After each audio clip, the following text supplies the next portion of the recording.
가장 좋은 것을 주시는 하나님, 그 좋으신 주님께서 오늘 저와 여러분을 만나기를 원하십니다. 그 주님을 만나고 그 주님을 인하여서 행복을 찾으시기를 주의 이름으로 축복합니다.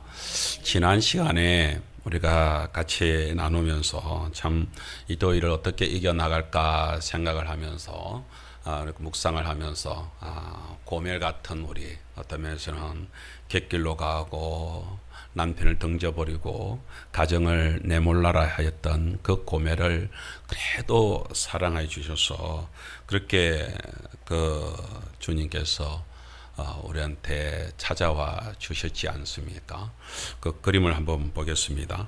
제가 그림을 한번 찾아봤는데 정말 어떤 면에 있어서 세상에 나가서 그렇게 살면서 지쳐버리고 그렇게 가서 내 모든 인생을 저버릴 뻔했던 그런 여인이었는데 참 남편 되는 호세아 선지자는 정말로 그녀를 또 사랑하여서 그렇게 하여서 그 지치고 고달픈 여인을 끌어안는 사랑, 그것이 남편의 참모습이 아닌가. 진짜 그녀를 사랑한다면 그녀의 허물까지도 다 덮을 수 있는, 다 안아줄 수 있는 그 모습이 아닌가 이런 생각을 하게 되는 것이지요. 그 주님이 누구예요? 그 주님이 오늘 우리한테, 여러분한테, 우리 모두에게 남편으로 내가 너희들 앞에 왔다, 그렇게 말씀을 해 주셨다는 사실을 저희들이 지난 시간에 말씀을 나누었습니다. 참 호세아서를 계속해서 이렇게 말씀을 같이 나누어 나간다고 말씀을 드렸었는데, 지난 시간에 이제 남편 되신 그 주님이 그렇게 우리를 붙잡아주고 우리를 함께 해주고, 그래서 아골골짜기 같았던 그 패망의 길, 그 정말로 이제는 실패의 자리에서 이제 끝장나는다 싶었는데 하나님께서는 그것을 소망의 문으로, 그래서 모든 것을 해결하고 모든 것을 다시 극복시켜서 소망의 문으로 만들어 주신다는 그 말씀을 들었을 때 우리 성도님들 마음이 어떠하셨는지요? 그런 삶을 생각을 하면서 혹시나 이번 주간에 또 우리 성도님들이 마음을 졸이면서 또 이번 주간에는 어떤 마음일까 혹시 그런 생각을 해보셨는지 모르겠습니다. 제가 어렸을 때에 이런 생각, 여러분 그 눈 빠지게 기다린다는 말 들어보신 적이 있습니까? 무엇을 기다릴 때 눈 빠지게 기다려 보신 적이 있습니까? 저는 어렸을 때 눈 빠지게 기다려 본 적이 있습니다. 백집사님은 눈 빠지게 기다려 본 게 뭐가 있습니까? 혹시 큰 우리 가게에 큰 돈을 이렇게 투자를 하겠다는 분이 온다고 하면은 눈 빠지게 안 기다리겠습니까? 어렸을 때에 이렇게 어머니가 이렇게 장에 가잖아요. 그러면 집에서는, 시골에서는 돈 만들 거리가 없습니다. 그러면은 뭐 고구마라든지 고구마 줄기라든지 아니면 뭐 그 깻잎이라든지 이런 것들을 만들어서 장에 내다 팔고, 그러면 그걸 가지고서 이제 어머니는 돌아오실 때는 항상 저희들 이제 떨어지는 운동화를 사준다든지 아니면 맛있는 과자를 사놓으면 반드시 장에 가시면 뭔가를 사가지고 오신단 말이죠. 그럴 때에 이제 집에서 엄마 아침 일찍 엄마한테 이렇게 정거장에 물건을 갖다가 이렇게 같이 내다 주면서 그날 하루 종일 엄마만 기다리는 거예요. 눈 빠지게 기다리는 것이죠. 왜요?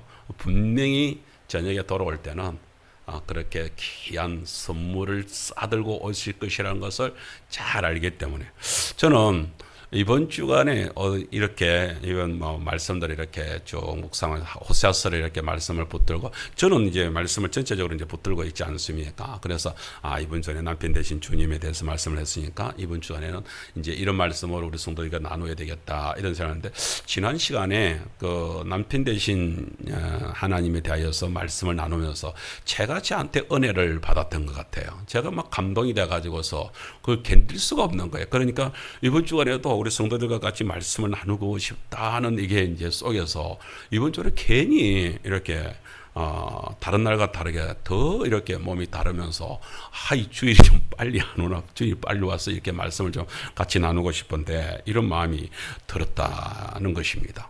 그러면서 제가 속으로 이렇게, 아이, 주님, 제 마음만 이런 것이 아니라 우리 성도인들도 이번 주일날, 주일 이렇게 예배를 이렇게 기다리는 마음이 눈 빠지게 주일을 기다리는 이런 주간이 되면 참 좋겠다. 그러면 너희도 조금 더 잊어버리지 않겠나, 이런 생각들을 괜히 가져보았습니다. 오늘 정말로 그렇게 눈 빠지는 마음으로, 그래서 내가 쎄 빠지게 달려왔습니다. 그래서 오늘 이 시간에 예배에 저와 함께 만남이 이루어진 줄 믿습니다.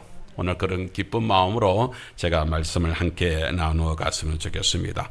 오늘 호세아서 6장 말씀을 이렇게 나누는데요. 오늘 두 번째 이렇게 말씀을 이렇게 생각을 하면서 오늘 저 제목부터 한번 읽어볼까요? 시작. 하나님은 찢겨진 인생을 싸며 치료하여 주십니다. 오늘 본문 1절 말씀입니다. 시작. 오라 우리가 여호와께로 돌아가자. 여호와께서 우리를 찢으셨으나 도로 낫게 하실 것이요 우리를 치셨으나 싸며 주실 것임이라. 아멘. 저기 보면은 직접적으로 호세아서에서 이렇게 말씀을 하고 있습니다. 우리가 여호와께로 돌아가자. 여호와께서 우리를 찢으셨다. 여호와께서 우리를 치셨다는 말씀이 나오고 있습니다. 그래서 언뜻 보면은 하나님께서 이렇게 아주 화를 내셨나? 하나님께서 이렇게 확 분을 품으셨나? 이런 생각을 하기가 쉽습니다. 지난 시간에 잠시 고멜을 말씀드리면서 우리가 나누었지만 북이스라엘, 지금 시대는, 호세아 시대는 그 이스라엘은 두 나라로 나누어져, 솔로몬 이후에 두 나라로 나눠졌잖아요. 한쪽은 솔로몬, 그러니까 유다 지파를 중심으로 하는 그 유다가 이렇게 한 나라를 이뤘어요. 그래서 우리가 보통 이 말을 이걸 남유다 이렇게 얘기를 하잖아요. 우리는 꼭 북한과 남한이 이렇게 갈라져 있듯이 그네들은 적대 관계는 우리처럼 이렇게 남북의 적대 관계는 아니지만은 그렇게 나누어져 버렸습니다. 그래서 북쪽은 북이스라엘, 그 이스라엘 나머지 유다 지파 외에 나머지 지파들이 중심이 돼 가지고서 북이스라엘을 이루면서 그렇게 살아오게 되어졌습니다. 그런데 북이스라엘이 먼저 망하게 됩니다. 그래서 아수르, 그때에 아수르라고 하는 큰 제국이 있었는데 그 아수르에 의하여서 북이스라엘이 망하여 가지고서 이제 북이스라엘이 사라지는 시점에 그때의 역사 활동을 하셨던 분이 호세아 선지자입니다. 그러니까 지금 사실은 북이스라엘이 망한 것은 아수르 제국에 의해서 큰 나라에 의하여서 무너졌는데 그 부서진 상황을 오늘 호세아는 왜 그렇게 될 수밖에 없었냐 이렇게 얘기할 때에 그게 나라가 힘이 없어서 무너진 그런 것을 얘기하는 것이 아니라 하나님이 하셨다. 하나님이. 그래서 하나님께서 찢으셨다. 하나님께서 치셨다라고 말씀을 하고 있는 것입니다. 왜 이렇게 말씀을 하실까요? 그래서 정말로 하나님은 이제 북이스라엘을 그렇게 완전히 찢어버리는 그런 잔인한 분, 그런 심판하시는 그런 하나님이실까라고 하는 것입니다. 그렇지 않다는 것이지요. 우리가 지난 시간에 우리가 말씀을 통하여서 남편 되신 하나님이 그 고멜 같은 그 여자를 끌어안는 분이라고 한다면은 그분이 찢으셨을 때는 다른 의도가 있었을 것이다. 그분이 치실 때는 다른 의도가 있을 것이다라는 것을 우리가 먼저 생각을 하셔야 되는 것입니다.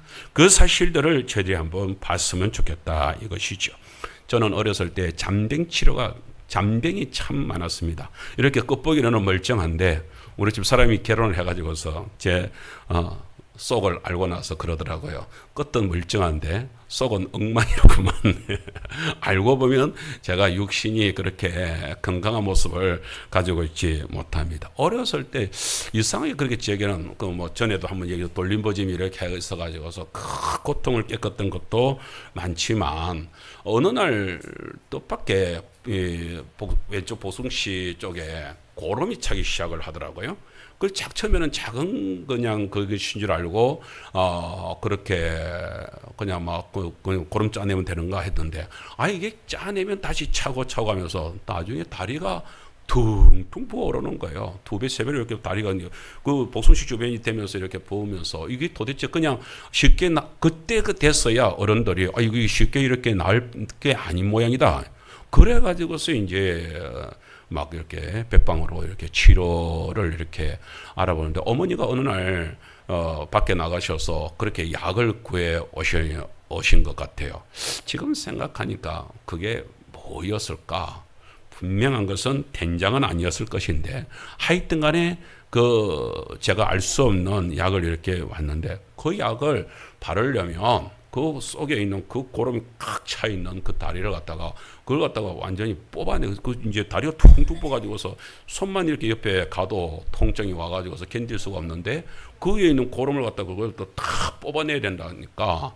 그게 얼마나 힘든 일이겠습니까? 근데 뭐 어렸을 때 저희한테 엄마가 어술이 있습니까? 뭐가 있습니까? 한 가지 할 수 있는 것은 입으로 뽑아내는 방법밖에 빠는 방법밖에 없지 않습니까? 근데 이제 그러려면 이제 애가 이제 잡혀야 되잖아요. 그래서 아버지가 이제 저를 갖다가 이제 붙들었습니다. 그렇게 이제 붙들은 가운데서 이제 어머니가 제 다리를 갖다가 이렇게 잡고 근데 이제 한번 생각을 해보세요. 그 퉁퉁 부어 있는 다리를 갖다가 그렇게 얼마나 고통스럽습니까?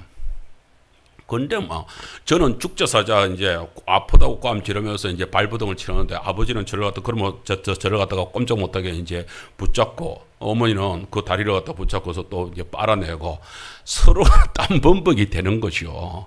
그렇게 해가지고서 드디어 그렇게 해서 이제 나중에 이제 그렇게 쭉쭉 빠니까 이제 나중에 이제 속에서 이제 고름이 다 녹으면서 이제 피까지 이렇게 이제 피가 녹기 시작을 하더라고요. 피가 녹으니까 아마 어머니가 그 얘기를 들은 것 같아요. 피가 이렇게 나와야 그 다음에 약효가 있다는 얘기를 들은 거예요. 이제 피까지 이렇게 쏟아지게 되니까 나오게 되니까 그때서야 이제 멈추면서 우리 어머니는 어렸을 때 저보고 이름을 안 부르고 아가 이런 소리를 잘하더라고요. 그러면서 이제 저한테 이제 그러는 거예요. 그 이제 다리를 이제 쓰다듬으면서 아가 아팠지? 괜찮다. 그러면서 이제 약 바르면 된다. 그래가지고 이제 약을 발랐습니다. 신기하게도 그렇게 하고서 그 약을 발랐는데 그때부터 붓기가 이렇게 싹 가라앉기 시작을 하더니 얼마 안 있어서 다시 이렇게 다리가 정상적으로 돌아온 일들이 있었습니다. 여러분 그런 상황들을 가만히 한번 보세요.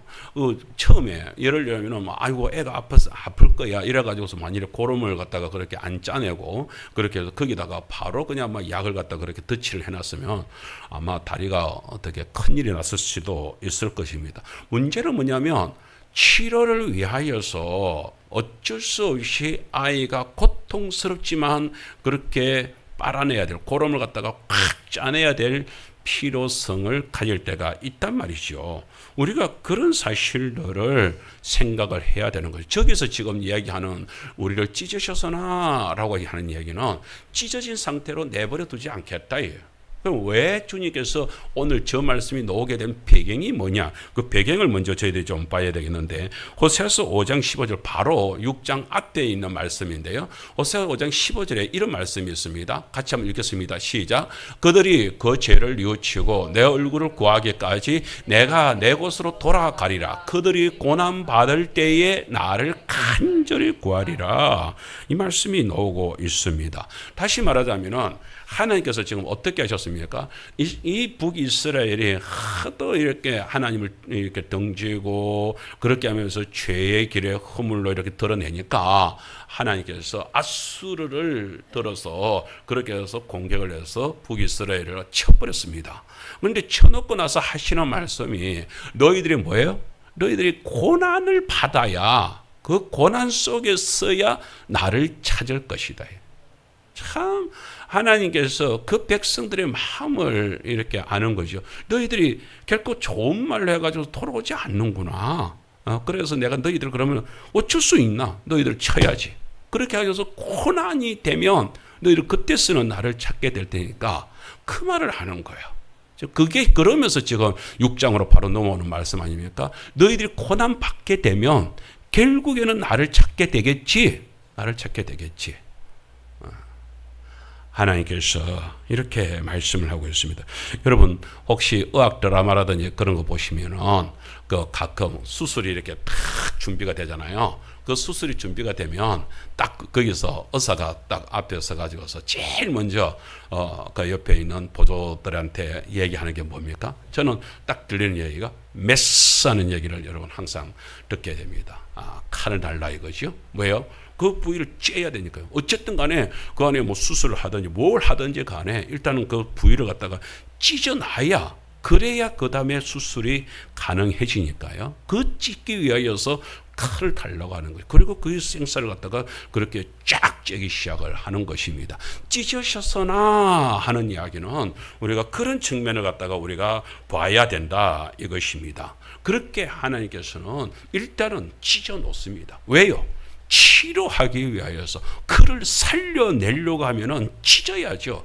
아이를 갖다가 그 다리가 찬 것을 갖다가 고름을 갖다가 빼내야만, 피까지 날 정도로 빼내야만 그 아이에게 약을 바르고 치료가 가능해지는 것 아니겠습니까? 바로 그렇게 하시는 것입니다. 그래서 찢으시고 하는 부분을 갖다가 보겠습니다. 찢으시고 그러면은 찢었습니다. 찢어버렸습니다. 그리고 끝입니까? 호세아서 6장 1절에서 우리에게 하시는 말씀은 뭡니까? 찢으셨으나 그 다음에 뭐예요? 도로 낫게 하실 것이요. 그 다음에 뭐예요? 우리를 치셨으나 그 다음에 어떻게 한다고요? 싸매어 주실 것이요. 그렇죠. 이게 우리한테 중요한 것이죠. 그냥 찢기만 한다고 한다면은 그분은 진짜 잔인한 분이요. 심판하시는 하나님 말고는 아무것도 없는 것이요. 쳐놓고 그걸 또 돌보지 않는다면은 그건 진짜 잔인한 분이죠. 그러나 하나님은요, 그게 아니다는 거예요. 찢으신 다음에 도로 낫게 하기 위하여서 치워놓고 그걸 갖다가 싸매어 주기 위하여서, 이거는 어떤 면에서는 반복적으로 이렇게 보는 것이 맞습니다. 그러니까 뭔 말이에요? 찢었다 할지라도 낫게 할 것이고, 만일에 침을 다 쳐서 그렇게 해서 상처가 난다 하더라도 나는 내버려 두지 않는다. 반드시 치료해낸다. 그 붕대로 이렇게 간호사들이 그러잖아요. 그렇게 했을 때 이렇게 상처가 났을 때 그걸 빨리 붕대로 감아주잖아요. 그렇게 감아줄 것이다. 그 얘기를 우리들한테 해주고 있습니다. 여러분, 이런 사실을 하나님께서 치료하시는, 어쨌든 치료해낸다는 이런 이야기를 딱 들을 때에 여러분, 이제까지 성경을 통하여서 하나님을 배워온 여러 하나님의 역사들 중에서 뭐가 떠오르십니까? 여호와 라파, 치료하시는 하나님. 그 치료하시는 하나님이 오늘 호세아 6장에서 누굴 당하여서요? 지금 나라가 망하여져 가지고서 이제 이렇게 해서 우리가 인생이 끝나는 건가? 이렇게 해서 우리가 정말 아무 소망이 없는가라고 하고 있는 사람들한테 하시는 말씀입니다. 그 아니다. 하나님께서 그렇게 너희들이 나라가 망한 가운데서 내버려 두지 않겠다라고 저희들한테 말씀을 해주고 있는 것입니다. 여러분, 저는 노아 방주를 생각하면 참 하나님의 그 마음, 하나님께서요, 노아 방주가 세워지기 전에 그때의 백성들이 얼마나 하나님 마음을 아프게 했는지 아십니까? 창세기 6장 좀 길지만 5절에서 7절 말씀에 있는 말씀들을 여러분과 함께 좀 나누고 싶습니다. 하나님께서요, 그 시대 때에 그때 하나님을 등져버린 백성들이 얼마나 하나님 마음을 아프게, 저렇게 아프게 했다는 거예요. 뭐예요? 여호와께서 사람의 죄악이 세상에 가득한가 그의 마음으로 생각하는 모든 그에게 항상 악할 뿐임을 보시고 땅 위에 사람 지으셨음을 뭐 했다고요? 한탄했다. 한탄한다고요. 가슴을 쳤다는 얘기예요.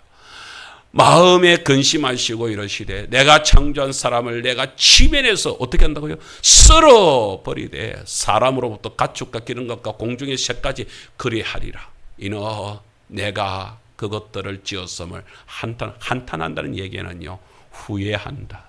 내가 그것에 대해서 너무 내가 잘못했구나라고 생각한다. 이런 표현들이 저 한탄한다는 속에 그대로 들어있습니다. 여러분, 어떨 때 이 사람이 속이 한탄이 놓은지 아십니까?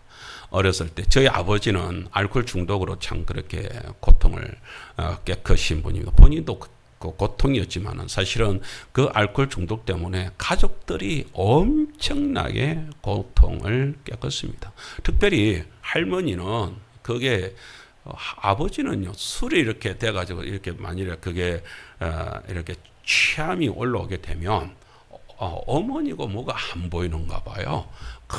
그냥 뭐 할머니 앞에서도 행패를 부리고 막 폐악질을 하는 그런 모습들을 보여주었습니다. 그럴 때마다 할머니가 가슴을 치면서 그러면서 그런 말씀을 합니다. 내가 저 꼴을 보려고 내가 저 알을 낳고 내가 미역국을 먹었던가. 미역국 먹은 그것을 갖다가 내가 지금 다 토해내고 싶다고. 그러면서 가슴을 치면서 내가 저러려고.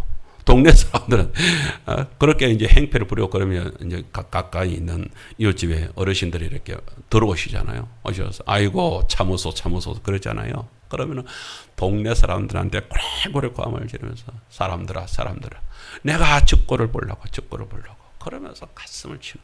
어떤 면에서는 저는 하나님께서 지금 그 창조하실 때 그 좋았던 모습, 그 좋았다 심히 좋았다라고 그렇게 하셨던 분이 지금 이 백성들의 폐악한 모습들을 보면서 저렇게 내가 한탄을 한다. 그래서 끝장내 버리겠다. 모조리 그렇게 하면서 뭐예요? 사람뿐만 아니라 짐승들이 무슨 죄가 있습니까? 내가 지었던 모든 것을 썰어버리겠다. 그러면서 그야말로 악이 치다른 모습처럼 보입니다. 그런데 그렇게 내가 그것들을 지었음을 한탄한다 라고 해놓고 그럼 끝장나야죠. 끝장내버려야죠. 그런데 8절에서 우리들한테 이렇게 말씀을 해주고 있습니다. 뭐예요? 같이 한번 읽어볼까요? 아니, 그대 띄웠어요. 자, 시작. 그러나 노아는 여호와께 은혜를 입었더라. 여러분, 특별한 사람일까요? 노아는 특별한 사람이었을까요? 여러분 생각을 해보세요. 여러분들은 이런 생각을 해보십니까? 학예 바깥에 있는, 우리 교회 바깥에 있는 학예 사람들, 오늘 내려오는데 저기 뭐 등산한다고 올라가는 사람들, 관광버스가 몇 대가 그렇게 올라가면서 그 개천에서 하나님 모르고 그렇게 지내고 있는 그런 사람들, 그 사람들과 우리 오늘 여기 예배 시간에 와가지고서 이 참 예쁘게 옷 입고 오늘따라 우리 장건사님이 양복을 다 입으신 우리 장로님하고 이렇게 딱 걸어 올라오시는 우리가 차를 타면서 그랬습니다. 이야 저기 새 신랑 새 신부가 지금 올라가고 있대. 그러니까 우리 이건사님이 우리 건사님이 원래 저렇게 예쁜 옷 맞는데요 이러면서 얘기를 하더라고요. 참 오늘 이렇게 아름답게 이렇게 올라오시는 모습이 너무나 보기 좋으셨는데 우리 성도들 모두 다 여기에 계시는데 어떠세요? 우리하고 저들하고 너무나 달라서 저들과 우리를 비교하자면 비교가 안 돼. 그 정도입니까? 제가 봤을 때는 우리나 저들이나 다 거기서 거기지요. 도진개진이란 말이 있지 않습니까? 다 그게 아닌가 그렇게 생각합니다. 사실은 노아를 볼 때에 그때의 그 백성들, 그 죄악된 백성들에 비하여서 노아는 너무 거룩하게, 너무 성자답게 그렇게 살았기 때문에 하나님께서 저렇게 말씀하실까요? 저는 그렇지 않아요.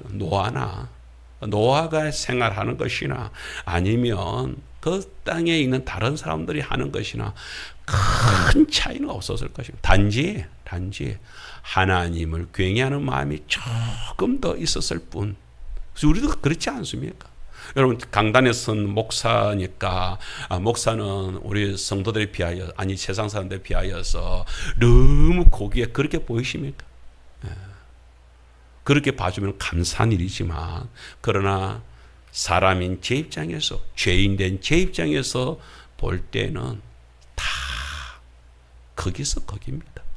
저도 여전히 성질나며 그야말로 사랑하는 아내한테도 확 그만 성질내고 우리 아이들한테도 그냥 막 성질되는 성질 똑같은 성정을 가진 사람이더라고요. 그런 존재단 말이에요. 하나님께서는 그 노아를 조금 다른 그것에 하나님은 그걸 갖다가 크게 만들어 가지고서 내가 너 때문에 하나의 딱 빌미를 잡는 거죠. 너 때문에 너 때리지 않는다. 너 때문에 너 이거 완전히 멸절 안 이렇게 그러면서 뭐예요? 그래서 노아는 여호와께 뭐요? 은혜를 입었다. 노아가 하나님을 감동시킨 게 아니라 오히려 노아의 그 참한 그것을 가지고서 하나님께서 오히려 노아를 갖다가 크게 받아들이고 있는 모습. 오늘 저와 여러분들이 그렇게 참한 것이지만 하나님께서 크게 우리를 끌어안았다는 사실을 은혜를 나누기를 축복합니다. 그렇습니다. 그것 때문에 하나님께서 뭐예요? 방주를 그리고 너희들을 멸절시키지 않겠다. 사실은 그 하나님의 그 노아에게 베풀어준 그 은혜 때문에 오늘 저와 여러분들이 여기에서 지금 예배를 드리고 있는 것입니다. 옆에 분한테 노아 때문에 살았군요. 시작. 그렇습니까? 노아 때문에 우리가 살았습니까? 예. 바로 그 노아의 그 모습이 예수님의 예표인 줄 믿습니다. 그렇게 우리는 저와 여러분들은 지금 여기에 와 있는 것입니다. 결코 우리를 외면하지 않으시는 주님. 우리를 치료하기 위해서, 우리를 고치기 위하여서요. 아픔을 겪는 것 중에서요. 진짜 오늘 제가 이분을 좀 소개를 하고 싶은데요. 얼마 전에 제가 이분을 한번 영상으로 한번 여러분들한테 소개를 했는데 이분이 오늘 여기에서 꼭 필요한 분이 아닌가 이런 생각을 가지게 됩니다. 아들을 살리기 위하여서 아들을 경찰에 고발을 하는 일이 벌어졌습니다. 우리 남경필 지사 이야기인데요. 우리가 먼저 영상을 통하여서 저번에 저 영상을 한번 봤으면 좋겠습니다. 아들을 살려내려고 아들이 알고 봤더니 마약 상습범이라 이게 한두 번 되는 게 아니고 그래서 아들을 갖다가 훈계를 어떤 식으로 해보는데도 말을 안 들어.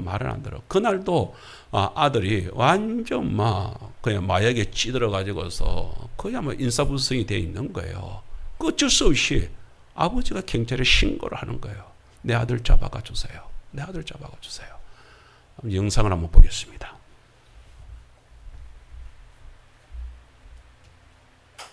밤 10시쯤 경기도 용인시의 한 아파트에서 가족이 마약을 한 것 같다는 112 신고가 접수됐습니다. 신고를 받고 출동한 경찰은 횡설수설하는 30대 남성을 마약 투약 혐의로 현장에서 체포했습니다. 알고 보니 이 남성은 남경필 전 경기도지사의 장남이었습니다. 함께 있던 가족의 신고였지만 당시 남 전 지사는 집에 없었던 지금 징역 2년 6월형을 받고 2년 6개월을 받고 지금 교도소에 있는 상황. 근데요, 지금 말씀은 담담하게 하시지만 아버지가 직접 112 버튼을 눌러서 경찰에 전화를 해서 우리 아들 잡아가 주세요 말하는 그 심정이라는 것이, 그래서 아들이 지금 교도소에 있는 그 심정이라는 것이 과연 어떤 것인지 저는 가늠조차 힘듭니다. 근데 이제 이게 과정이 있는 거예요. 맨 처음에 이제 가족이 아들이 마약을 한 걸 알게 되면 너무 놀래요. 그리고 조금 있다가 이제 화가 나요. 왜냐하면 거짓말을 하거든. 다시는 안 할게요. 또 해요. 화가 나죠. 그러면 거기서 폭언을 하고 어떤 경우에 폭행도 하고 뭐 별 행동들을 아주 다 하죠. 그러고 나서 그게 반복이 되고 나면 이제 이게 사람의 힘으로 우리 힘으로 안 되는구나를 인식하는 순간부터 이제 치료가 시작돼요. 본인도 마찬가지예요. 물론 부모로서 가슴은 찢어지지만 네. 애를 살리기 위해서는 이거 끊게 하는 거예요. 그 끊게 하려면 지금은 이 정도 상태에 왔으면 사회로부터 격리시키는 방법밖에 없겠다.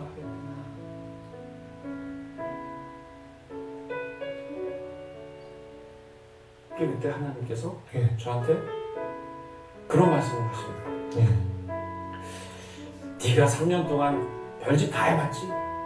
뭐 전문가도 만나보고 뭐 기도원에도 보내보고 다 만나봤지. 안 되지. 이거 네가 할 수 있는 일이 아니야. 이거는 나한테 맡겨. 제가 하나님한테 그걸 제가 아무것도 못합니다. 맡깁니다. 그러니까 저한테 정말 놀라운 평안을 주시다. 불과 1분 전에는 제가 막 고통스러웠는데 딱 1분 후에는 정말 마음이 너무너무 편한 거예요. 그러면서 제가 기도를 하는데 하나님이 또 말씀을 주시는 거예요. 네 아들은 내가 책임진다고 했지. 네 아들은 내가 책임질 테니까 너는 내 다른 아이들, 마약 때문에 영혼이 지금 말라가고 있는 아이들을 위해서 살아라 라는 말씀을 딱 주시는데 정말 막 기쁨? 하나님이 그런 마음을 주시는데 그때부터 막 신이 나는 거예요. 야, 회사에 쉬어야지. 돈도 많이 벌자. 하나님이 제가 볼 때는 지금 우리나라의 상황, 미국의 상황, 마약하는 아이들 보면 하나님이 너무 속상하시죠. 이게 마귀가 들어가가지고 그냥 아이들을 망치는 거거든요. 얼마나 속상하겠어요. 그걸 위해서 일을 하자. 그리고 이 일을 교회와 함께 하자.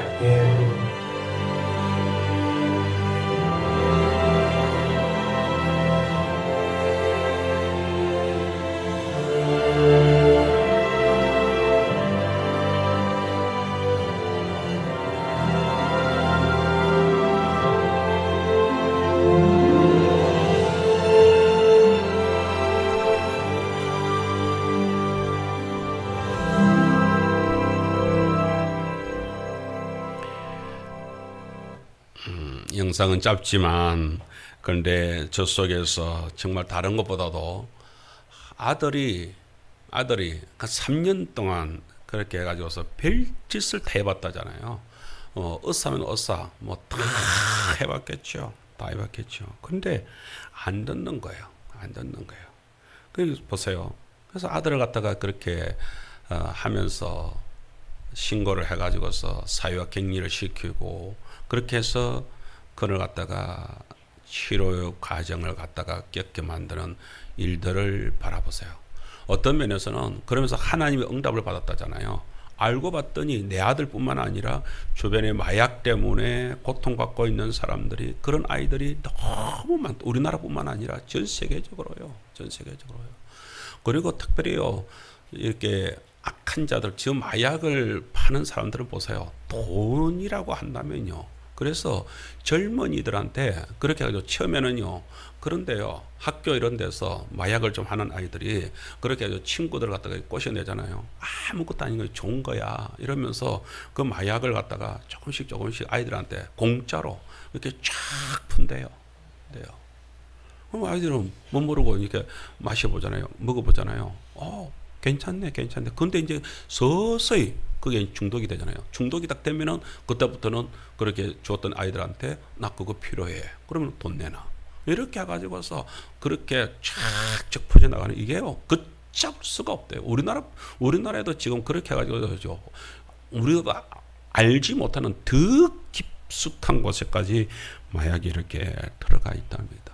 근데 저 남주사님은 아들을 살려낸다고 하는 그러면서 어떤 면에서는 그 치료를 하는 과정 속에서 또 그 주변에서 마약 퇴치 운동을 벌여나가면서 사실은 지사님 스스로도 자기도 아들 때문에 얼마나 상처를 받았겠어요. 그 상처도 치료를 받아가면서 마지막 영상에 이런 그 말이지 않았습니까? 우리의 아픔을 통해 아픈 자를 이해하게 하시고, 그죠? 내 자식을 통해서 그 전에는 마약을 피웠던 그들이 갖다가 도무지 그들을 저 나쁜 그냥 이러면서 저 못된 이렇게 터부시했던 것이 내 아들이 그 고통을 딱 겪고 나니까 그게 달리 보이는 거죠. 우리의 넘어짐을 통해 영혼을 일으키는 통로가 되게 하시고 고통을 통해 일하시는 하나님의 사랑. 어떤 면에서는 그렇죠. 그런 모습들을 저희한테 그대로 보여주고 있습니다. 하나님께서 저렇게 해서 그 아픈 자 수술을 이렇게 감행을 하시고 그렇게 치료하기를 원하시는데 하나님께서는 그 치료를 어느 시간 얼마의 시간을 통하여서 역사된다고 하십니까? 호세아서 6장 2절 말씀을 한번 보겠습니다. 시작. 여호와께서 이틀 후에 우리를 살리시며 셋째 날에 우리를 일으키시리니 우리가 그의 앞에서 살리라. 아멘. 여기 지금 이틀 후에 셋째 날에 이게 뭔 말을 얘기하는 걸까요? 여러분 어떤 면에서 우리는 이 수술을 해본다든지 그래 보면 저게 뭔 말인지 압니다. 이틀 후가 어떤 말인지 사흘 후가 어떤 말인지. 여러분 제가 지난번에 그 다리를 다쳐가지고서 병원에 입원을 한 적이 있지 않습니까? 참 복숭 씨가 이렇게 반쪽이 날아가 가지고서 그렇게 병원에 한일병원에 그렇게 실려 갔었는데 여러분 제가 실려 가서 그 다음 날 제가 나와서 설교를 했을까요? 못했을까요? 그때 3주를 제가 설교를 못 오고 교회를 못 오고 병원에 입원을 했으니까 양장로님이 오셔가지고 그렇게 해서 자기가 다 하려니까 너무 버거웠던 것 같아요. 목사님 다음 이번 주에는 목발을 짚고라도 다리가 끊어지지 나가지 않는 한 나와서 예배 인도해 주세요. 설교만 해주세요 이러더라고요. 왜요? 너무 힘들었어. 여러분 그 자그만 그 다리 복숭씨 그것도 다 날아간 것도 반쪽 날아갔음에도 불구하고 그것을 가지고서 제가 그야말로 그 3주 4주를 갖다가 병원에 있을 뿐만 아니라 그 뒤에 제가 교회를 설교를 하러 왔지만은 계속해서 목발을 짚으면서 몇 개월 동안 그렇게 목발 생활을 한 적이 있습니다. 여러분 쉽게 낫는 게 아닙니다. 쉽게 낫는 게. 그런데 하나님께서는요. 하나님이 수술을 감행을 하면 어떻게 된다고요? 이틀 후에 우리를 살려내고 깨어나게 하고 그 다음에 어떻게 셋째 날에 우리를 어떻게 해요? 일으켜 세운다. 뭔 말이에요? 짧은 시간 동안에 단실 이 지금 정말 긴 시간이 아니라 짧은 시간 동안에 너희들을 회복시켜 주겠다. 긴 시간이 아니다. 이 얘기를 지금 저희들한테 해주고 있는 것입니다.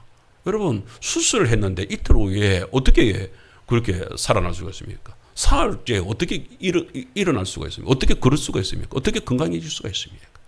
그런데요 하나님은 하신대. 할렐루야. 하나님은 하신대. 저는 만일에 제가 평생에 성지순례를 갈 수 있는 기회가 없을 것이라고 생각을 하지만 그런데 혹시나 만일에 성지순례를 갈 기회가 있어요. 여러분 성지순례 가면은 어디를 제일 가고 싶습니까? 저는 다른 곳보다도 베데스다 연못가는 꼭 가고 싶은 마음이 저한테 있습니다. 왜요?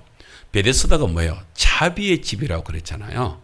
그 자비의 집에 그렇게 많은 사람들이 몰려와요. 그들은 다 어디예요? 성전에 들어갈 수 없는 사람, 성전에 들어가서 제사 지낼 수 없는 사람들은 모조리 다 어디로 와 있느냐? 베데스다 연못가에 다 몰려와 있는 거예요. 성경 그 말씀들을 찾아보니까 거기에 와 있는 사람들의 모습들이 어떤 사람들이냐? 그게 그 많은 사람들이 그렇게 와 있는데 그 중에서는요, 그들 중에서 뭐 못 걷는 사람들, 별별 사람들이 다 와가지고서 그 연못 주변에 꽉 들어차 있습니다. 그 들어차 있는 사람들의 그 모습들 속에서 누가 있냐? 그 중에서 38년 된 병자가 그 속에 함께 있었다. 그런 얘기를 합니다. 38년 된 병자 그 속에서 있은 이유가 뭐예요? 아니 이게 전설이 있는 거예요. 그 연못은 희한하게도 이게 어떤 상황이 되면은 천사가 내려와 가지고서 그 연못을 갖다가 확 한번 휘젓는 일이 벌어진대요. 그러면은 거기에 먼저 들어가는 사람은 누구든지 어떤 병이든지 그냥 다 낫는다는 그 전설이 내려오고 있는 거예요. 사람들은 오로지 그거 하나 믿고, 그것도 확연한 것도 아니고 확실한 것도 아니고 그런 전설 하나 믿고 사람들이 그건 저기에 몰려든 사람들은 어떻게 해요? 다른 데서 백범을 아까 남지사님 얘기처럼 자기가 해볼 도리는 다 해보고 다 했는데 어떤 소용도 없을 때에 마지막으로 오는 것이 그 속에 그렇게 몰려든 사람들이 수많은 사람들이 몰려 있는 거예요. 그런데 예수님이 그 수많은 사람들 중 아무도 만나지 않고 오늘 그날 예수님이 찾아가 가지고서 딱 그 38년 된 병자 앞에 딱 갔다. 그분 앞에 갔다는 이야기가 뭔 얘기를 하는 걸까요? 저는 그 말씀을 이렇게 가만히 생각해서 예수님이 왜 그 수많은 사람들, 그 고통한 사람들, 그 많은 사람들, 뭐 일어나지도 못하는 사람들, 눈먼 사람들, 별별 사람들이 다 있는데 왜 저 사람한테 갔을까요? 그리고 저 사람이요, 그냥 억울하게 병이 든 것도 아니에요. 그 성경에 보게 되면은 그 말씀에 요한복음 5장 14절 말씀에 보게 되면은요, 거기에 이렇게 말씀을 하고 있어요. 보세요. 예수님이 걸어갔다가 낫게 해준 다음에 이렇게 말해요. 보라, 네가 나았으니 더 심한 것이 생기지 않게 뭐예요? 다시는 죄를 범하지 마라. 뭐예요? 죄 때문에. 여러분, 제가 이렇게 얘기한다고 해가지고서 교회에서는 병든 사람들을 다 죄지었다고 하는 거 절대 그 얘기가 하는 게 아닙니다. 그런데 문제는 뭐예요? 죄 때문에 오는 병도 있다는 것도 있다는 거예요. 예수님이 지금 저 사람한테는 그렇게 얘기해요. 죄 때문에. 그 죄 때문에 그럼 저 사람 나이가 얼마나 생각하세요? 나이는 최소한 38년은 더 됐겠죠. 38년은 더 됐을 것입니다. 왜요? 죄를 지었다면 죄를 언제 지었겠습니까? 어느 정도의 시기에서 어느 정도의 자기가 죄를 지을 수 있을 정도의 나이가 되었겠죠. 최소한 10살은 더 됐을 것이라고. 중년 이상은 그렇게 보면은 38년에 10살을 더하면은 48세. 분명히 10살 훨씬 더 됐겠죠. 죄를 짓는 나이 정도 됐으면, 그것도 병을 얻을 정도의 죄를 지을 정도 됐으면은, 그래서 이 사람을 보통 한 50대 이 정도의 나이라고 이렇게 보게 되어지게 되는 것입니다. 그렇게 죄를 지은 인생이, 죄를 지어서 그렇게 했는데 38년, 그러면은 이 사람은 자기가 할 것이잖아요. 내 인생에서 38년 전에 내가 그 죄로 인하여서 내가 이 병을 얻었구나. 이러면은요, 얼마나 그것 때문에 속이 상하겠습니까? 그때 내가 그 죄만 안 지었더라면, 이 병만 안 얻었더라면 내 인생, 그야말로 젊은 30대 인생을 갖다가 다 허비한 것이잖아요. 그 좋은 나를 다 잃어버리게 되는 것이잖아요. 여러분, 하나님을 잃어버리면, 하나님을 잃어버리는 시간만큼 여러분, 우리의 시간이 빼앗긴다는 게 그게 문제. 하나님은 아무 상관없어요. 하나님이 영원하신 분이니까. 문제는 뭐냐면 내가 문제죠. 내가 하나님을 떠나 있으면 떠나 있는 만큼 내 시간이 다 빼앗기게 되는 거예요. 20대 30대에 하나님의 일을 그렇게 할 수 있는 사람이 그 시대를 갖다가 다 빼앗기고 나면 하나님이 일할 시간이 없어지는 거예요. 그렇게 인생이 되는 것입니다. 그때 죄 때문에, 그때 하나님 떠난 것 때문에 내가 이렇게 인생이 망가지게 될 수밖에 없었구나. 그런 것 속에서 그러면은 저 사람은요, 이제 자기를 도와줄 수 있는 어떤 형편도 되지 않는 그런 상황이 자기한테 돌아왔잖아요. 그러면 어떻게 하겠어요? 이제 어떤 면에서는 예수님이 지금 찾아오는 지금 이 시점에는 내 이제 저 그림에는 지금 뭐 연못이 이렇게 팽탄하게 있지만은 저 베데스다 연못에 가게 되면은 그 연못은 아주 깊이 이렇게 되어 있는 곳이라고 그래요. 그래서 어떤 면에서는 이제 어떤 도움도 받지 못한 이런 가운데서 이렇게 구차하게 사는 내 인생 그냥 떨어지자. 어떤 면에서는 극단적인 속에서 그런 상황이 확 왔는지도 모르죠. 이렇게 살면 뭐해? 이렇게.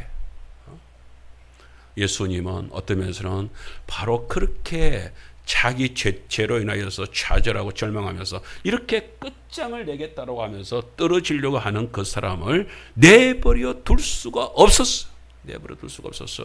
그 주님께서 바로 그 마지막 떨어지려고 하는 그 순간에 그를 붙잡아주는 모습이 바로 오늘 본문의 말씀이 아닌가 이런 생각을 가지게 되는 것입니다. 그렇게 예수님이 찾아온 것이에요. 찾아와서 뭐라고 합니까? 5장 8절에 예수님께서 이르시되 일어나 네 자리를 들고 걸어가라. 걸어가라. 그러니까 어떤 일이 벌어졌습니까? 자, 9절 말씀 다 같이 시작. 그 사람이 곧 나와서 자리를 들고 걸어가니라. 어떻게 해요? 곧 즉시로. 하나님께서 약속하시고 하나님께서 말씀하실 때 그것이 많은 시간, 2년 뒤에 3년 뒤에 그게 아니라 오늘 이틀 후에 사흘 후에 그는 바로 하나님께서 그렇게 우리를 치료해 주신다 하는 말씀을 저희한테 해주고 있는 것입니다. 하나님께서요 우리를 갖다가 감싸 줄 때요, 우리를 위해 줄 때요, 하나님께서 그렇게 우리를 붙들어주고 그렇게 이해해주고 우리를 안아주는 모습을 살펴줍니다. 그야말로 싸매어줘, 우리의 상처를 갖다가 내버려두지 않고 칵 싸매어주시는 것이죠. 저 38년 병자, 죄까지 지은 자기를 갖다가 버리지 않고 치료해 주시는 그 주님을 그 붕대로 감아주는 듯한 그 모습 속에서 얼마나 위로가 되고 얼마나 감격이 되어졌겠습니까? 여러분, 하나님의 이런 사랑을 저는 뭐에 비교를 이렇게 하면 좋겠나 생각을 해볼 때에 저는 저희 어머니가 교회를 나와준 것이 어떤 면에서는 그 부모님의 사랑이 아닌가, 하나님의 사랑이 아닌가 그런 생각을 해볼 때가 있습니다. 어머니께서 이렇게 저와 함께 신앙의 다툼을 그렇게 가지면서 근 18년, 20년 가까이를 갖다가 부모님과 이렇게 싸웠습니다. 그러면서 예수쟁이 하면은 그냥 막 저희 어머니 그런 거 있잖아요. 눈에 불이 튄다 그런 말 있잖아요. 그냥 막 예수쟁이 얘기만 나오면은 저희 어머니는 그냥 막 눈에 불이 일어나는 듯이 그렇게 예수쟁이를, 저 때문에 예수쟁이를 싫어하게 되어졌습니다. 그래서 참 그렇게 저와 싸움을 해왔는데, 그런데 어느 날, 그날 토요일 저녁에 저한테 전화를 와가지고서 교회 나가줄게 그래 버리는 거예요. 깜짝 놀라가지고서 어머니를 찾았을 때에 어머니께서 하시는 말씀이 그런 말씀을 하시는 거예요. 왜 그런 일이 벌어지냐? 알고 봤더니 그동안에 당신이 이제 그 혈압이 이게 저혈압으로 내렸다가 고혈압으로 치솟았다가 이렇게 되니까 병원에서 약을 못 쓰는 거예요. 그런 가운데서 어머니가 이제 있는데, 뜻밖에도 그 중국에서 의술을 배워온 침술사가 이제 그 침을 이렇게 넣으면서 혈압을 조정해 준다니까 얼마나 희망을 그랬겠습니까? 거의 막 내가 이제는 살겠구나 해가지고 사람들이 그렇게 해서 금침을 이렇게 놔주니까 그냥 뭐 혈압이 조정이 되고 다 그렇게 살아나니까 엄마도 이제 소망을 가지고서 그렇게 해가지고서 이제 그 의사를 그 침술사한테 이게 매달리기를 시작을 했는데, 그야말로 한 3개월여가 지났는데 할머니 더 이상 오지 마세요 이래 버리는 거예요. 왜 나는 아직까지 혈압이 이렇게 안 잡혔는데 왜 더 이상 내가 못합니다, 안 되겠습니다 이래 버리는 거예요. 그럼 나는 어쩌라고? 이제 집에 가서 마음껏 잡숫고 그러면서 그냥 막 편히 살다가 가는 길밖에 없습니다. 그때 이제 어머니가 얼마나, 그럼 내가 지금 그러면 얼마나 살 수 있겠소? 라고 된 거죠. 그때에 의사가 뜻밖에도, 저는 의사가 그런 말은 좀 안 했으면 좋겠는데 6개월, 길어도 1년입니다 이래 버린 거예요. 그 어머니가 이제 1년 6개월 뒤에 이제 죽는다 이렇게 된 거예요. 그렇게 되니까 그냥 모든 것이 내려지게 되는 것이죠. 그 순간에 제가 떠오른 거죠.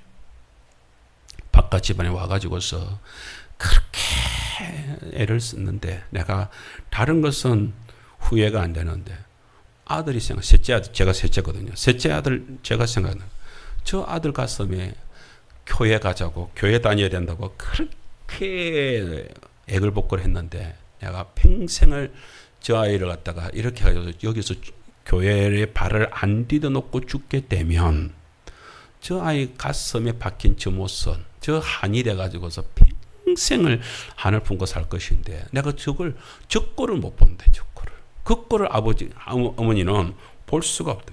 그때 어머니가 저한테 이런 얘기를 해줬습니다. 그때 상황을 얘기하면서 이제 나는 그때 전화상으로 이제 저한테 전화를, 이제 나는 죽어도 괜찮지만 내가 죽고 나면 예수쟁이 우리 아들 이애미 교회 한번 데려가고 싶은 게 소원이었는데 저희 가슴에 박힌 못을 어떻게 할꼬, 그런 생각이 들더라는 것이죠. 그래서 어머니가 결단을 합니다.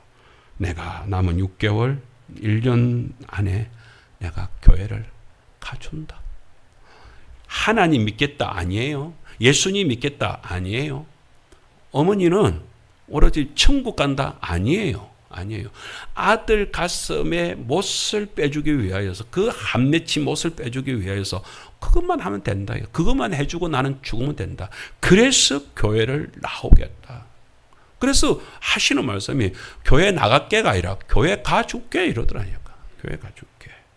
그러면서 어머니가 하시는 말씀이 아야 나 때문에 그동안에 박힌 못 이제 빼라이. 그게 어머니의 마지막 전하였어의 말씀. 그러면서 어머니가 대성통곡으로 나도 울죠. 그 앞에서 울 수밖에 더 있어요. 나는 감격해서 우는 것이요. 어머니는 그야말로 내 죽는데 아들 네 가슴에 박힌 못은 빼주라. 못은 빼주고 죽을게. 그것 때문에 우는 것이고요. 그렇게 울었습니다.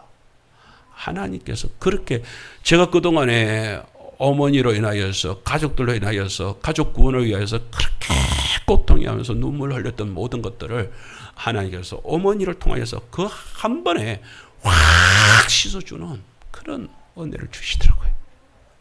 사랑하는 성도 여러분, 우리가 참 세상 사람들한테 이렇게 받는 상처들이 얼마나 심한지 모릅니다. 저는 가끔 저 혼자서 이런 찬송, 이 찬송을 394장에 있는 이 세상의 친구들 이 찬양을 참 좋아해서 참 자주 부르는데, 세상 친구들한테 그렇게 참 신학교 다닐 때에 돈 100만 원이 그거 저 사회복지에서 공부를 이렇게 등록금을 준비를 하고 싶었는데 돈 100만 원을 한꺼번에 구할 수 있는 길이 없는 거예요. 그래서 100만 원을 좀 친구들한테 이렇게 교회 안 다니는 친구지만 이렇게 친한 같이 자랐던 친구한테 이렇게 돈 100만 원을 좀 빌려달라고 얘기를 했었는데 싱긋이 웃는 거예요. 그러면서 내 그런 돈이 어디 있노? 이러는 거예요. 그런데 그 모습이 나를 갖다가 너무 비참하게 만드는 거예요. 꼭 그 모습이 그런 거예요. 자스가 돈 100만 원도 없어가지고서 나한테 돈 빌리나. 또 그렇게 비아냥되는 것처럼 들어갔다 빚을 꽂는 거예요. 그때 여러분 저 가사라 보세요. 이 세상의 친구들 나를 버려도 나를 사랑하느니 예수뿐일세. 참 어떤 면에서 저는 예수님을 만난 것이 이게 이렇게 행복일 수 있구나 생각을 하게 되는 것입니다. 세상 친구들이 그렇게 저런 거 돈 이런 문제 안 따질 때는 간도 다 빼줄 것처럼 막 하다가도요. 단돈 지금 생각하면 그렇잖아요. 100만 원 그거 또 없으면 못해. 친구를 위해서라면은 내가 지금 솔직하게 누가 이렇게 한다면 돈만 있으면은 내가 이렇게 돈을 갖다가 100만 원이나 1000만이라도 이렇게 참 그렇게 해주고 싶은 마음이 굴뚝 같던데 100만 원 어디 있냐 그러면서 싱긋이 웃고 있는 비웃고 있는 그 모습을 볼 때 속이 견딜 수가 없는 것이에요. 2절에 보세요. 살아가면서 인생의 검은 구름이 너희네가 없이 다 덮이는 인생이 있습니다. 강풍이 일어나는 일이 어디 한두 번이겠습니까? 그때마다 예수님만이 나의 힘이 되고 나에게 전부가 되는 것입니다. 검은 구름 덮이고 강풍이 일어도 예수 나의 힘되니 겁낼 것 없네. 3절은 우리에게 더 은혜를 줍니다. 괴로운 일 당해도 낙심 말라 하십니다. 괴로운 일 당해도 낙심 말아라. 영원하신 주 능력 나를 붙드네. 참 이 찬양 가사를 이렇게 하나씩 묵상을 하면서 이렇게 하는데 참 그것이 얼마나 저에게 감격이 되고 은혜가 되는지 몰랐습니다. 정말 사랑하는 성도 여러분, 세상 사람들의 세상에서 때로는 아까 그 환자 같은 경우는 생각해 보세요. 병원에서 의사에게 자기 그 질병을 낫게 하고 싶어서 별별 짓을 다 해봤을 것 아니에요. 그런데 그런 가운데에서 치료가 안 될 때는요, 고통밖에 없는 거예요. 고통밖에. 그런데 주님은 그런 우리가 죄를 지었던 어찌됐든지 간에 그런 우리를 갖다가 어떻게 해요? 다 내게 와라. 내가 너희들 찢었으라도, 다시 말하자면 그것을 치료를 해내겠다. 고쳐내겠다. 여호와라파가 되어 주겠다 이거예요. 우리한테. 그렇게 말씀하시는 주님. 그래서 우리가 6장 3절에 호세아 선지자는 그 사실들을 하나님 백성들한테 설교를 하면서 이렇게 얘기합니다. 6장 3절 말씀 같이 한번 볼까요? 시작. 그러므로 우리가 여호와를 알자. 힘써 여호와를 알자. 그의 나타나심은 새벽빛같이 어김없나니 비와 같이 땅을 적시는 늦은 비와 같이 우리에게 임하시리라 하니라. 여러분, 저기에 말씀들을 이제 하나님을 알자 그러잖아요. 저기서 하나님을 알자 하는 이야기를 우리 성도님들이 잘 들으셔야 됩니다. 그냥 귀로 듣는, 전에 지난주에 얘기하면서 우리 욥 얘기했잖아요. 전에는 뭐예요? 그냥 귀로 듣던 하나님. 그 하나님이 뭐예요? 내가 하나님을 직접 만나고 나니까 이제는 눈으로 주를 배움나이다. 그렇게 고백하잖아요. 나는 오늘 우리 성도님, 우리 하계 지역의 성도님들이, 오늘 예배 시간에 오신 저와 여러분들이 정말로 하나님을 그냥 그래 하고 듣는 하나님, 귀로 듣는 하나님에서 머물지 마시기를. 거기서 그냥 하나님은 그런 사람이라고, 그런 분이라고 했대, 그런 분이라고 하되 거기서 머물지 마시기를. 오늘 하나님은요, 분명히 확실하게 오늘 38년 된 병자도요, 주님께서 말씀하시면서 일어나 걸어라라고 했을 때에 일어나 걷게 되는 역사가 일어나시는 하나님, 그 하나님이에요. 그 정말로 평생을 아들 때문에 예수 제기하면 치를 들었던 그 어머니의 마음을 녹이셔서, 그래서 예수님 때문에 살게 만들고, 예수님 때문에 교회를 다니면서 아무 일도 없었는데 그동안에 그렇게 잡히지 않던 혈압이 교회 2주간을 다니고 경상대 병원에 갔을 뿐인데 갑자기 혈압이 정상으로 돌아왔다라고 간호사가 고함을 지르고, 의사가 그 사실을 다시 한번 더 증거를 하고 나서, 그것을 확인을 하고 나서 이제부터 어머니는, 목사님 어머니는 약을 치료하면 치료가 되겠습니다라고 하는 간증을 하게 되어진 것은 하나님의 전적인 은혜일 수밖에 없고 하나님의 사랑일 수밖에 없는 것입니다. 그분이 말씀하시는 그런 하나님을 알자는 것이에요. 저기 알다라고 하는 야단은 그냥 연애 시절에 남자 여자 처녀 총각이 이렇게 안다는 게 아니라, 그렇게 하는 것은 아는 게 아니에요. 아무리 남자 여자 그렇게 아는 게 아니죠. 그런데 뭐예요? 결혼을 하였어. 그래서 첫날 밤을 탁 지내고 나서, 그리고 나서 남자는 얘기하는 여자는 이런 사람이네. 여자가 얘기합니다. 남자는 이런 사람이네. 그렇게 아는 진짜 모든 것들을 알게 되어졌을 때 안다는 얘기가 저 야다 얘기. 우리가 하나님을 알자. 호세아 선지자가 지금 성도들한테 얘기를 하면서 하나님을 압시다. 그것도 어떻게 힘써 여호와를 알자라고 얘기하는 이 안다는 얘기는, 하나님이 우리 끝을 볼 때는 하나님 그냥 찢어 놓으시는 것만 생각을 하면서 하나님이 우리를 채웠다, 하나님이 우리를 찢었다, 하나님은 우리를 갖다가 그렇게 못 살게 했다 이러면서 원망하고 불평하고 이렇게 사는 인생 아니다 이거예요. 그게 아니다. 절대 그게 아니다. 하나님은 어떤 분? 찢으신 것은 우리를 치료하기 위하여서, 우리를 고치기 위하여서, 우리를 싸매주기 위하여서, 다시 우리를 이렇게 세워주기 위하여서, 그래서 찢었다. 그걸 알아야, 그렇게 알자고 얘기하는 것이 우리가 여호와를 알자라고 얘기하는 여호수아의 그 외침 속에 있다는 것을 여러분 아십니까? 왜 지금도 하나님이 그야말로 하나님 말씀하신 천군천사를 동원해 가지고서 이것들아 하면서 확 쳐가지고서 확 들어오게 할 수 있잖아요. 능력이 있잖아요. 얼마든지 그렇게 할 수 있잖아요. 왜 그렇게 안 하실까요?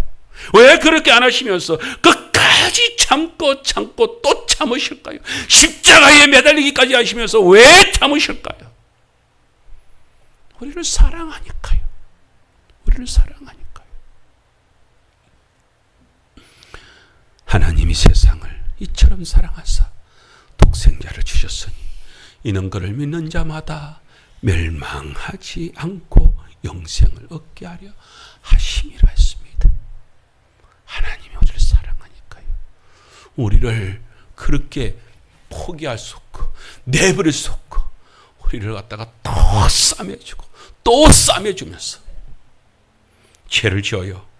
여러분, 죄 짓는 인생이 우리에게 한두 사람입니까? 그런데 하나님께서는요, 그들을 다 어떻게까지 해주신다고요? 그 다음에 보세요. 새벽비까지 어김이 없나니 이 비와 같이 땅을 적시는 늦은 비와 같이. 이 말은 뭐예요? 여러분, 이스라엘에서 이런 비, 늦은 비를 통하여서 뭘 주셔요? 풍성한 결실이 맺혀지게 해주는. 하나님께서는 우리를 치료해 줄 뿐만 아니라 그 치료가 된 백성들을 갖다가 어떻게까지 해주셔요? 그러갔다가 곡식이 가을이 돼가지고 추수가 풍성해지듯이 우리에게 더 큰 풍성한 은혜를 맺게 해주신다라고 하는 말씀이 오늘 저 말씀 속에 그런 여호와 하나님을 우리가 합시다라고 지금 부르짖고 있는 것입니다. 여러분, 상처가 있는 분들은 얼마나 마음이 아픕니까? 얼마나 많이 아픕니까? 누가 나를 갖다가 좀 싸매줬으면, 누가 나를 좀 이해해주고 안아줬으면 하는 그 마음이 얼마나 강합니까? 그러나 아무나 그렇게 되는 건 아니죠. 우리가 찬송 보면은 453장에 예수 더 알기 원하네 찬송을 우리들에게 했습니다. 예수 더 알기 원하네. 어떤 거요? 크고도 넓은 은혜와 어떻게 대속해 주신 사랑을 간절히 알기 원하네. 2절에 한번 보세요. 하나님은요, 우리한테 어떤 사랑을 베풀어 주십니까? 성령님이 서성이 되셔서 진리를 가르쳐 주시고 거룩한 뜻을 깨달아서 예수님을 알게 하시는 주님이라고 하십니다. 우리 반주자, 우리 좀 반주 한번 해 주세요. 우리 찬송을 우리 같이 한번 불러볼까요? 예수 더 알기 원하네. 예수 더 알기 원하네.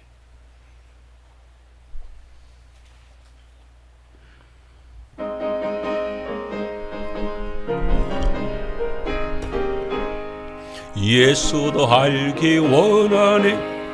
더 넓은